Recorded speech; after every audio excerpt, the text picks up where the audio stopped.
patys matėt, vakar turėjom tos visus testavimus, jau bandėm tos karštą informaciją susirinkti ir realiai pagal tai adaptavom šitą pirmą treniruotę ir stengiamės akcentuoti tos dalykus, kur pamatėme, kad šiek tiek, kaip dauguma žaidėjų turi vyraujančias tendencijas. Tai va ta treniruotė ir buvo tokia, nebuvo labai intensyvi, bet buvo kuo labiau, kadangi tai yra grupinė treniruotė, tai buvo akcentuota labiau į tuos dalykus, ką pamatėm vakar.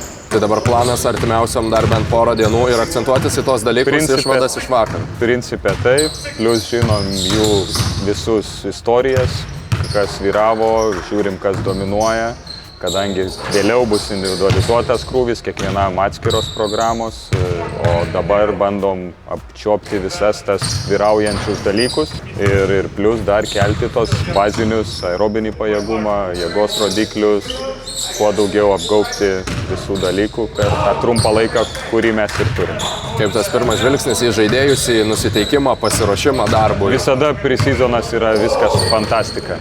Vėliau atsiranda niuansai savi, o dabar viskas super, visi užsikūrė, pasikūrė, nuotaikos geros. Patinka, kad yra tie žaidėjai, jie tikrai nori to kamulio, jam nėra labai fainai kai kuriem daryti tos pratimus, bet sakau, dabar yra ta stadija ir turim atlikti šitus darbus. Visą laiką turbūt po atostogų ta pirma treniruotė tokia ramesnė, įžanginė, kažkiek palietėm ir taktinius dalykus jau, kažkiek fizinius, tai krūvis kol kas tikrai pirma treniruotė nedidelis, tai labiau toks galbūt susipažinimas su sistema, susipažinimas su savo kūnu, treneriam irgi informacija apie tai sakyčiau, kaip įprasta pastarosius kelius metus. Nemažai naujokų šiemet komandoje, kiek tas pre-seasonas jums bus svarbus dabar?